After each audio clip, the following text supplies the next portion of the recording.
What do they look like? Biological.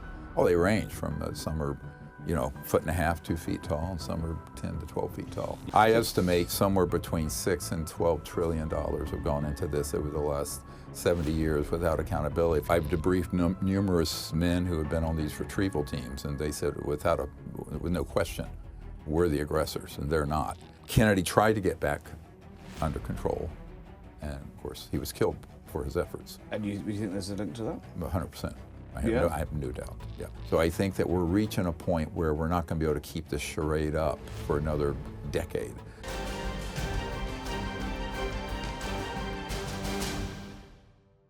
Now, with President Trump declaring he has nothing to hide in the latest push in publishing what has commonly been known as the X-Files, the race to disclosure of what we really know about extraterrestrial life seems closer than it's ever been before.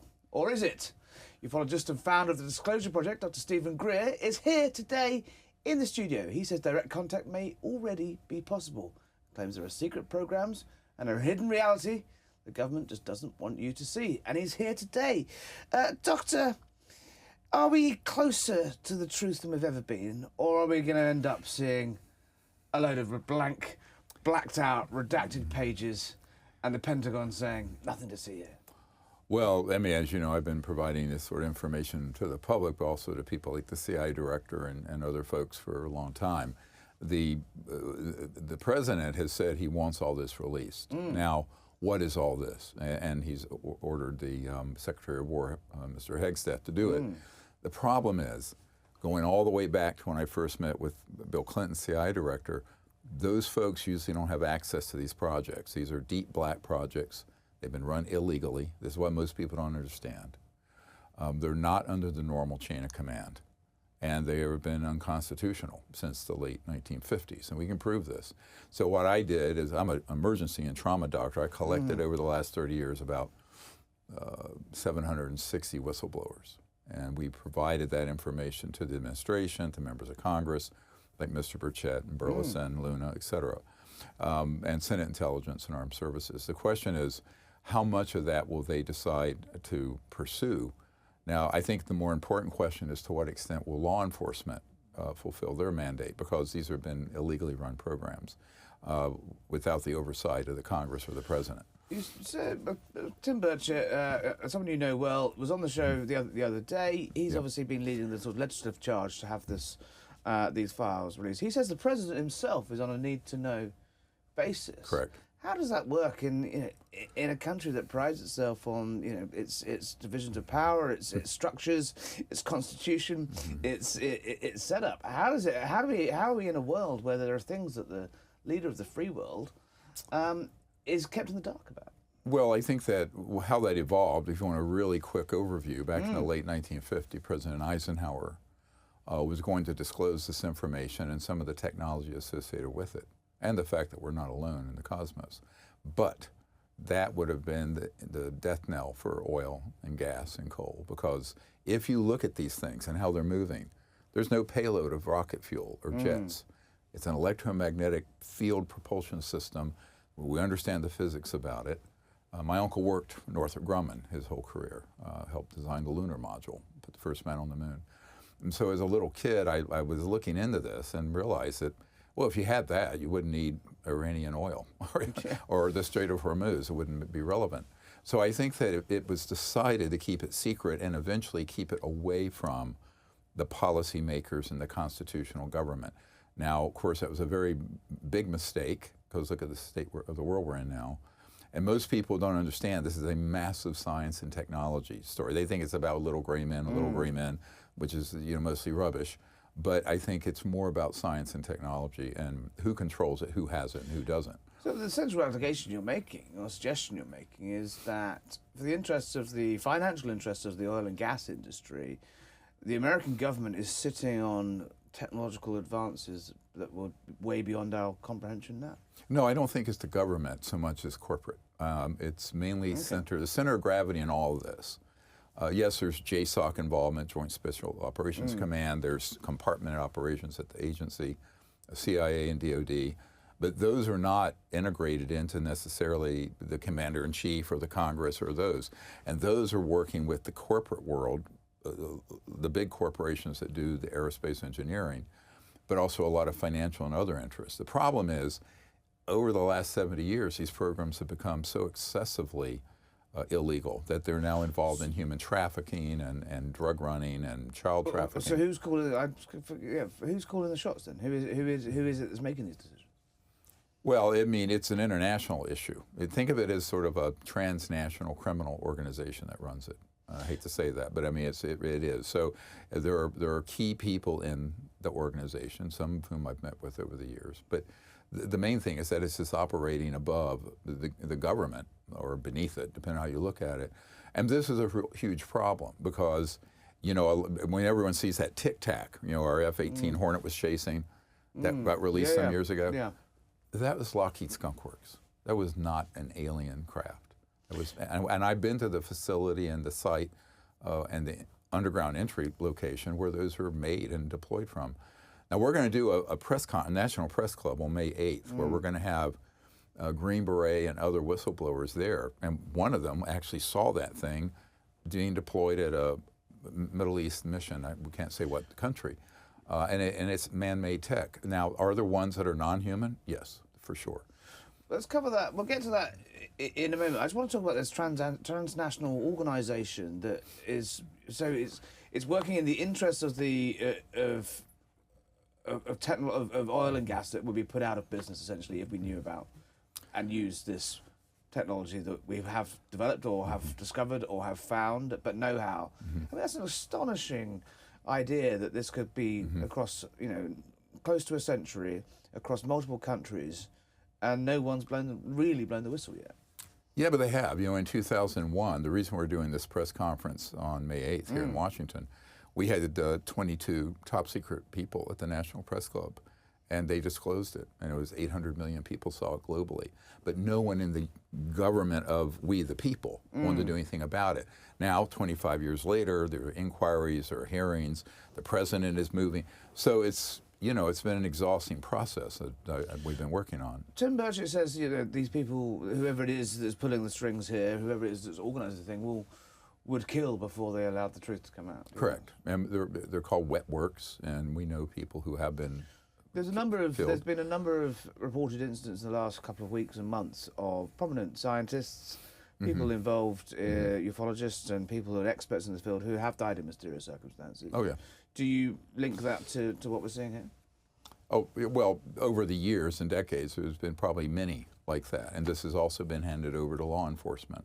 I'm working with a team of people who are directly tied into let's just say, a confidential task force working on the legalities of it. But that is done. It sounds like something out of a spy movie, and some of this sounds like science fiction. Well, it does, yeah. I think people. I think what I'm trying to get at is that people would be quite sceptical of the scale of this. They would be, yeah, and shocked. They would be. Well, when I discovered the scale of it, I mean, imagine I'm a young doctor being asked to brief the director of the CIA on things that he and the president knew were going on, but they were denied access to. I'm a 34-year-old doctor. So that was the end of my age of innocence for me, and I didn't think that was possible. I thought, actually, the FedEx that came to me from the point of contact to the CIA director said, "You're going to be the first person to brief these people." I thought that was a ridiculous joke. I didn't believe it. I thought I was so skeptical. I said, "There's no way that's true." So when former President Obama, goes on a podcast and says that contact has been established, and he can't say what he knows.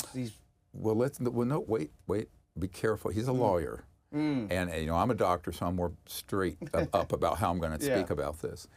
We had provided information to him and John Podesta, who put his cabinet together, way back then, and he said he knew it existed, but he, as president, never got read in or saw it. Which would tally with what you've been saying. Yes, and which is what we provided information. He got it from other, say, non-governmental and outside channels, but as the commander-in-chief, no, he never was able to get into the facilities. Now we have on our, if you go to our archive, dpiarchive.com, we have, I think, 155 black sites on it, where we've had whistleblowers disclose this base, this is the underground opening. We have that, and we have put it together and handed it off now to the government. And what is it you think that they're hiding there?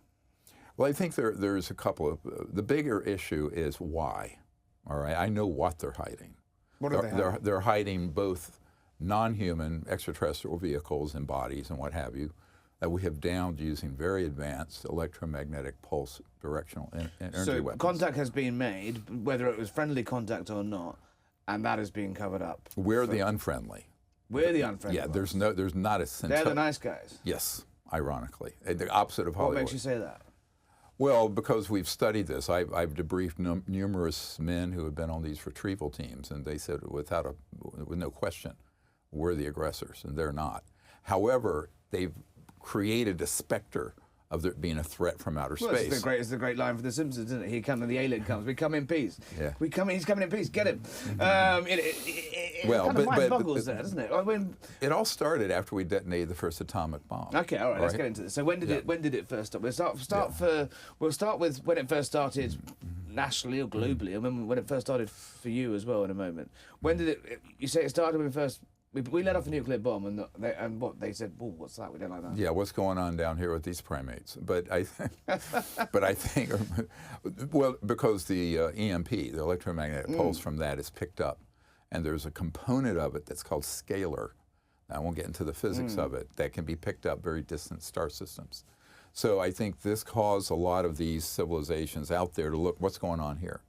Although I don't think it's that recent. I think if you look at the evidence, they probably have been around for a long time observing this planet.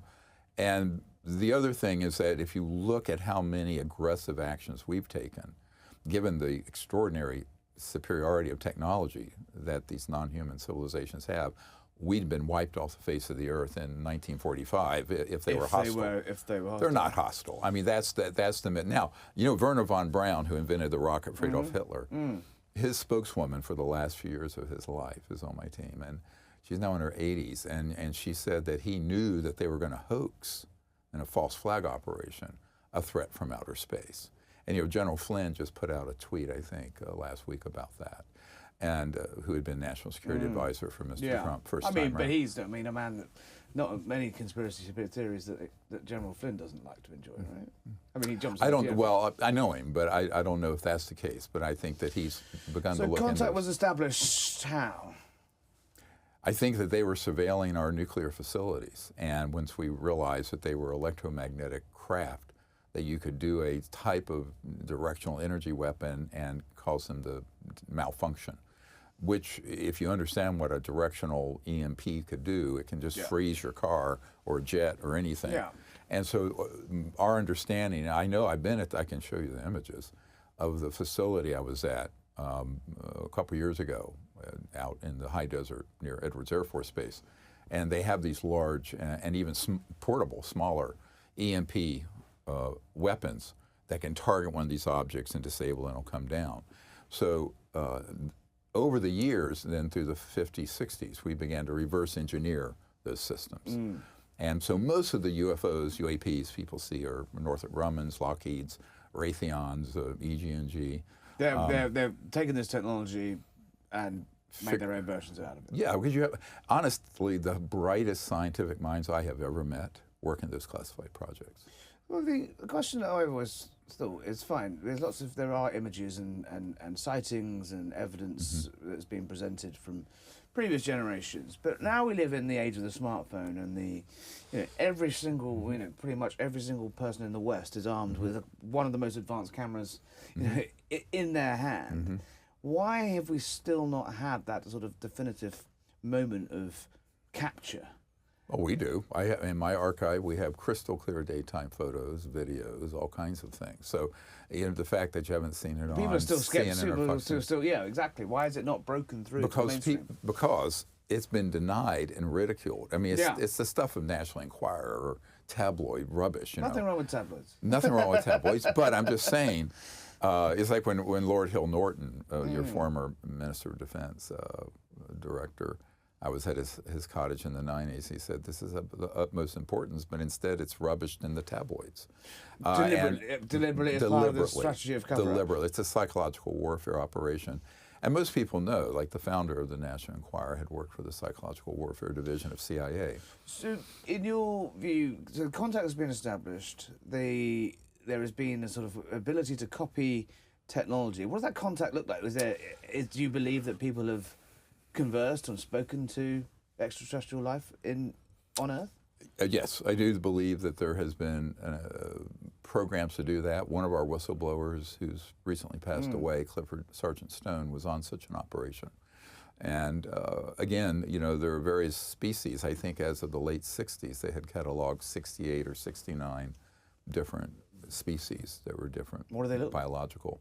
Oh, they range from some are, you know, 1.5 feet, 2 feet tall, and some are 10 to 12 feet tall. You said you've had personal experience of this. Tell us about that. Oh yeah, well, I mean, when I was young, I saw one close range. A UFO or flying up? A UFO, yeah, crystal clear. I was 8 or 9. It was in. I grew up in North Carolina, and I was very curious about it because my uncle was working on the space program, and then I started digging into it. But so yes, I mean, I knew that these were real. I knew what I had seen. It was silent. But was this one of the? Was this? You believe this was an alien craft rather than one of the sort of imitations that you say has been done by defense companies? I think that was a non-human one because the way it sort of just popped in and popped out. It was like a seamless disc. It had no seams and silver, broad daylight. I was with my sister and some friends in the neighborhood. Did she see it? Oh yeah, we all saw it. It was crystal clear. Now this would have been 1963 or 4. And what did you do? Did you report it? Oh, to whom? We told our parents, who thought we were bonkers. I mean, you know. So you got the bug. You started to believe that in that very moment, or did you already believe? Well, I believe. You believe in God. I know what I saw. Yeah. And I mean, even though children people think are stupid, they're not stupid. They know what they see, and often they report it quite accurately. So. But then I started finding out there are all these aerospace folks and pilots, and you know, like I said, we have hundreds of whistleblowers now that have dealt with the program, as well as documents. If you go in our archive, you see thousands of pages of documents. Do you believe in your lifetime we'll reach a sort of tipping point where this becomes public? Obviously, you've spent a long time trying to make that happen, but do you think the world is ready, the government is ready, the media is ready to see that moment of actually where suddenly people go, right? Well, the beginning of it, officially, I tell people over 55% of the public, more than voted for any president, believe this is real. Yeah. And that some aspect of the government's keeping it secret. It's a mistake to say the government is. Which government? Yeah. Whose government? And certainly even in the United Kingdom, you know, when you meet with senior people in the UK, and I have, they're not read into this either, or briefed on it. But do you think there's a similar level of not shadow, don't like to use the word shadow, but a sort of wheels within wheels that are doing a similar operation in the United States and the United Kingdom? Yes, absolutely. But it doesn't mean your PM or the head of director of MI6 would know. I think this is the mistake all media and public people make, is that they think there's sort of a top-down, your high school civics lesson is in place.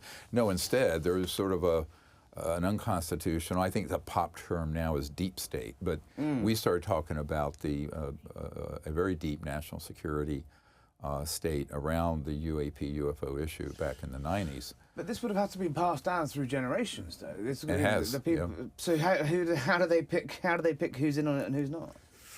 Well, they're recruited. You know, for example, some of the operators that are special forces guys, Delta Force, Green Berets who have been at these black sites, they'll be given a little bit of information and then tested to see what they do with it and monitored, and a little more. And then eventually they'll get read in operationally to say a retrieval program. I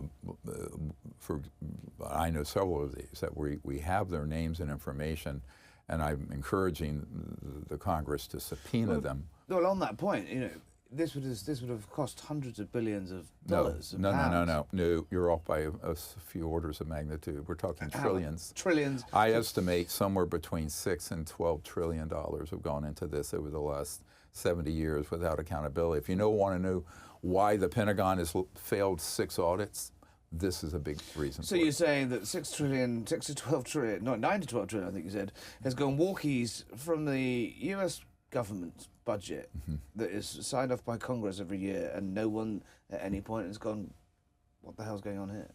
Yeah, but that's not surprising. It's government. But I mean, there's rounding errors. There's rounding errors and black holes, and then there's Trillions.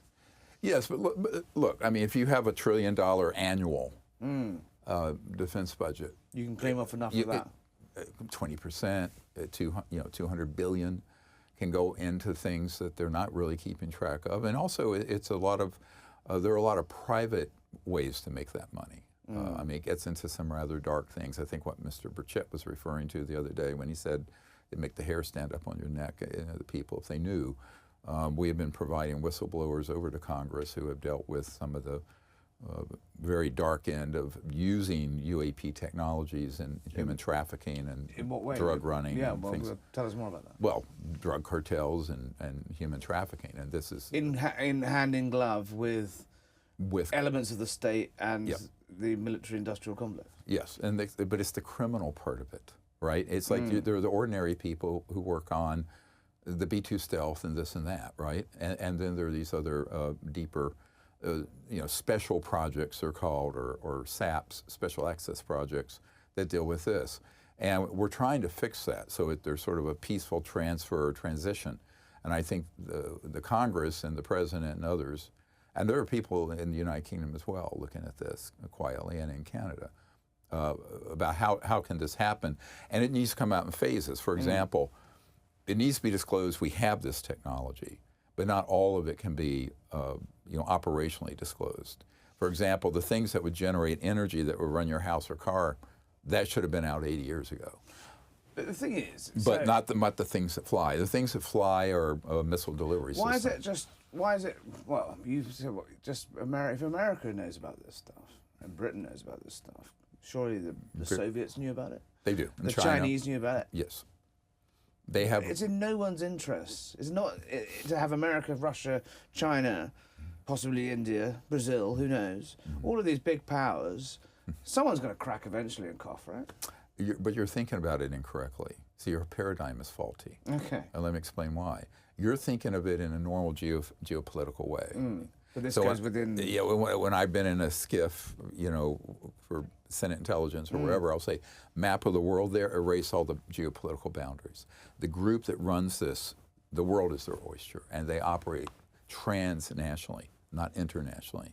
So it's a nuance, but it's important because they really are sort of view themselves above national governments. So this is a really huge problem. It's a cancer that metastasized. By the way, Eisenhower is the one who coined the term military-industrial, and he knew this was happening. It happened on his watch. One of our whistleblowers, who became a lawyer at the time, he was in the Army Signal Corps, the White House. He saw exactly when Eisenhower was pushed aside, and he lost operational control over these covert programs. Kennedy tried to get back under control, and of course he was killed for his efforts. And you think there's a link to that? 100%. I have no doubt. Yeah.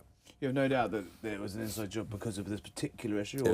Yeah. And the year before Marilyn Monroe was killed, I have a CIA document that's a wire transcript. It's a top secret document because it's an illegal operation. I can disclose it. And it describes Marilyn Monroe threatening to hold a press conference to tell the world what the president had told her about the objects from outer space found in New Mexico in the 40s. We didn't have objects in space then. And the next day, I believe it was the next day, from the date of the transcript, they found her dead. And what about?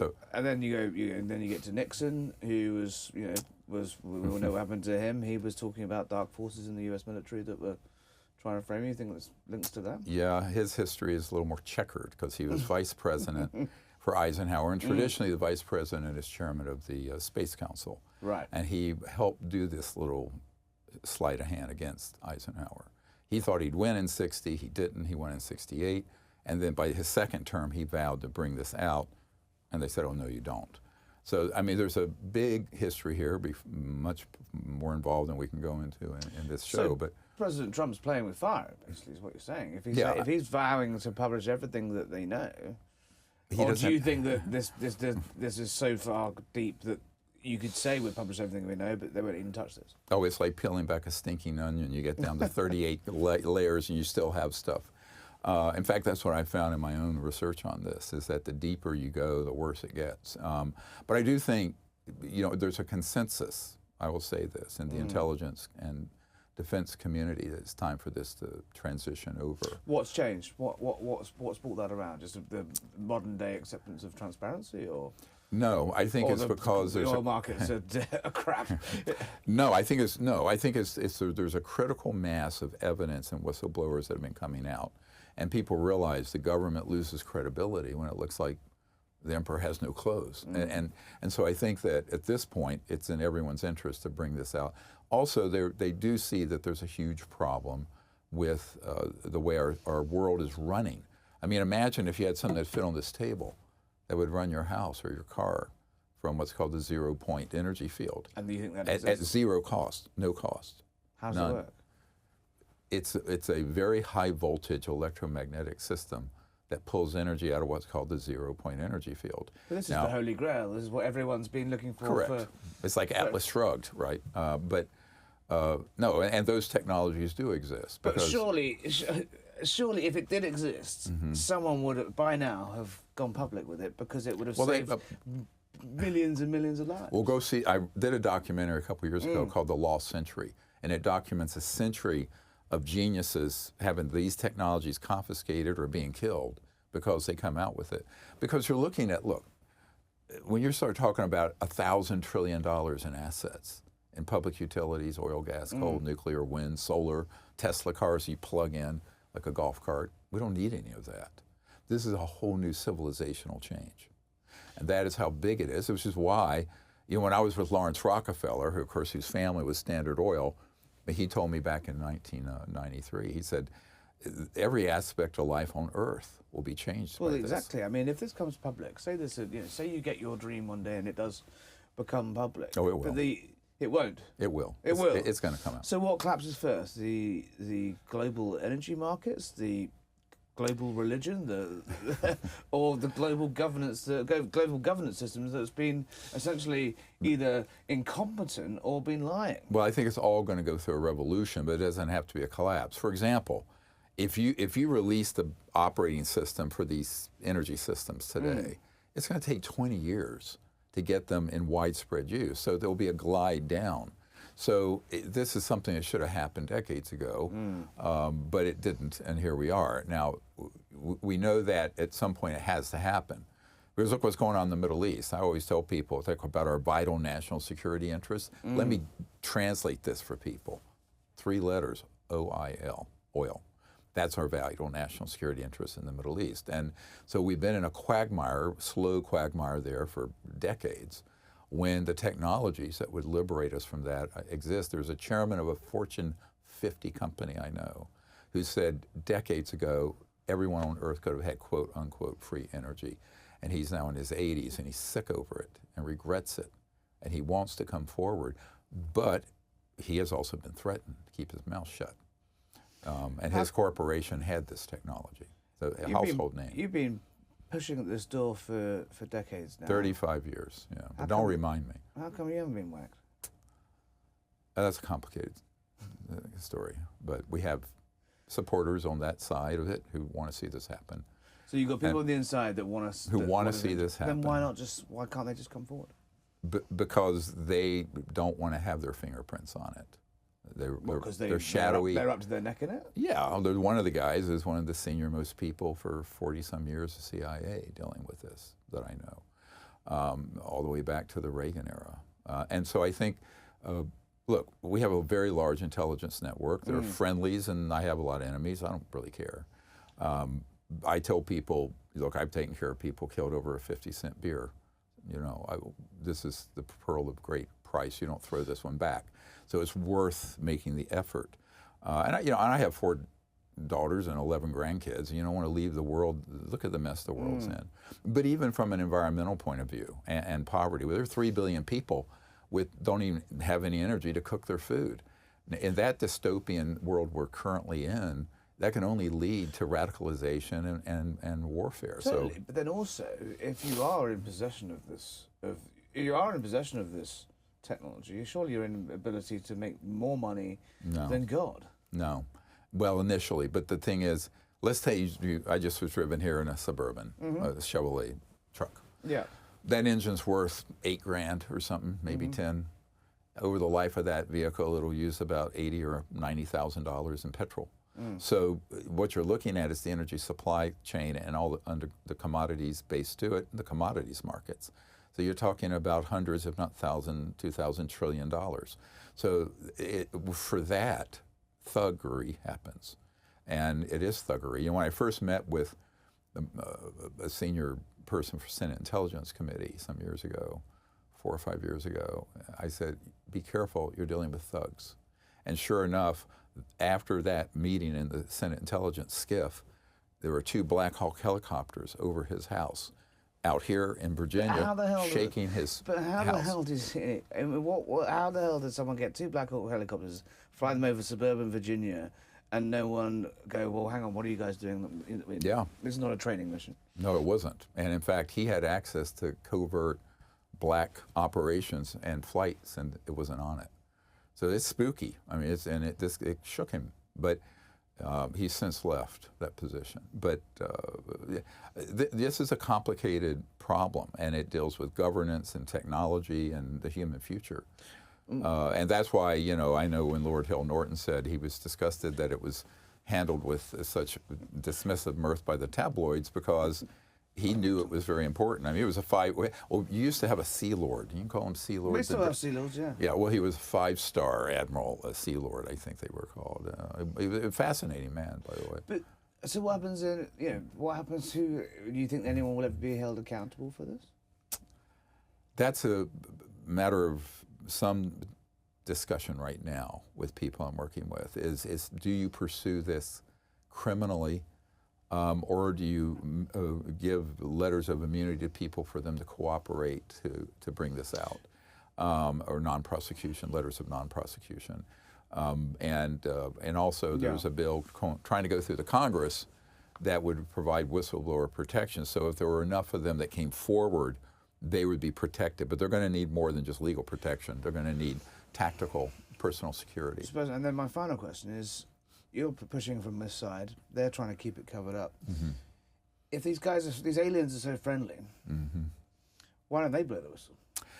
Because they have very high IQs, and that would be inordinately stupid. Well, So let me explain why. If they're monitoring our nuclear facilities, and they're monitoring our energy supplies, and they're monitoring all our countries, because they can see what's going on. Yes. Why not say we come in peace? Who's to say they haven't, and they've been ignored? Yeah. See, there's the rub. And you think that's it absolutely has. And how, I think, in what format did they arrive? oh, it started all the way back in a disc. It was an interstellar vehicle, and it was back in the 50s. You think they'll keep trying though, right? Well, I think they realized that if they were to force the issue, what Werner von Braun warned about would happen. It would be portrayed by the shills in the media and the corporate world as an alien invasion. So, you know, that it's going to be played that way, because, I mean, that's what sells, right? Fear sells. It's always the media's fault. No, it's fear sells. I mean, fear sells. But no, it's corporate fault, not media. But remember, I mean, the idea that we have a free press is a joke anyway, isn't it?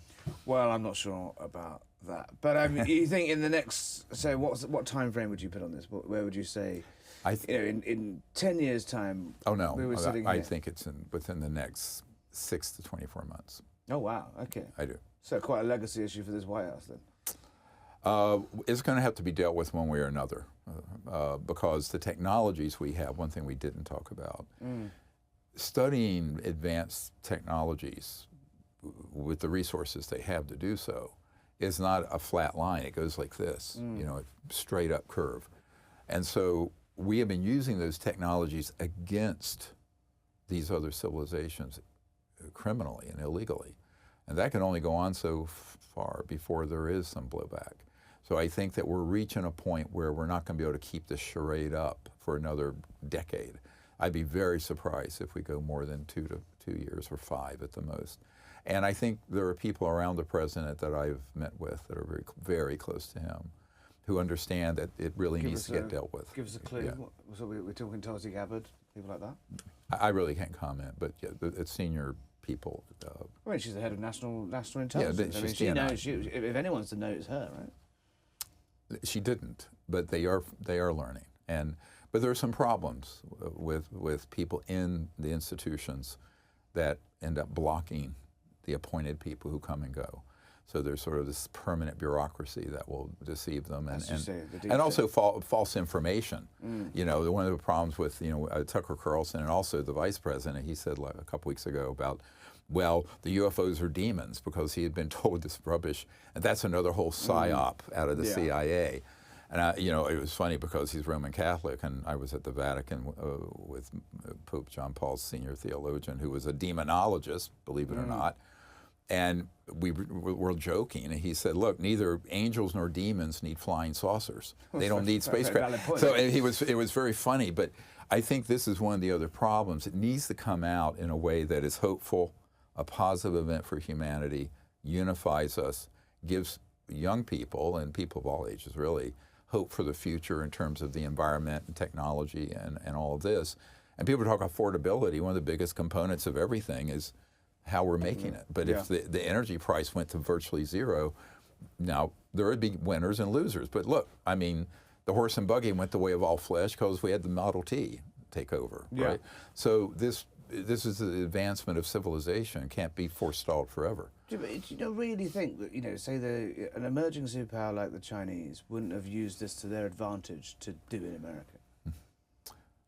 I'm quite sure that the organization that possesses these technologies work seamlessly together. And I know this because I've met with multiple people. That seems to be the only organization in the entire world that's ever worked seamlessly together. Correct. And that's since the 60s at least. We have a whistleblower who was in an NSA, National Security Agency, filtering facility when the images coming from the lunar orbiter in 1968 were coming through. And there were structures up there that were removed before they were seen by NASA. This is NSA. And this gentleman, Carl Wolf, and you can look him up, he's in our archive, he said that that operations center was like a United Nations, and it was very deep black covert. And people were there from China, from the Soviet Union back then, all over. But then, I suppose then call me a cynic, or maybe hopelessly naive. If they can work together on this, they can work together on anything. But why? When you can keep the wars going and people divided, that's what demagogues do. Oh, there we go. So I see it as a power play. I think it's all about power. Well, I hope they come in peace sooner rather than later. Get us out of this mess. Dr. Steven Greer, thank you for joining us. Come back and see us soon. I'd be fascinated to get your reaction when we do finally see what Hesketh and Trump and Tulsi are allowed to publish. Well, we're going to get everything we can to them so they do it correctly. And you think this will, what was it, 6 months? No, 6 months to 2 years? In World's that going to range. look very different. Yeah, should. Going to hold you that. Dr. Steven Greer, thank you for joining us. Thank you. Appreciate it. Cheers. Don't forget to subscribe. Plenty more. The truth is out there.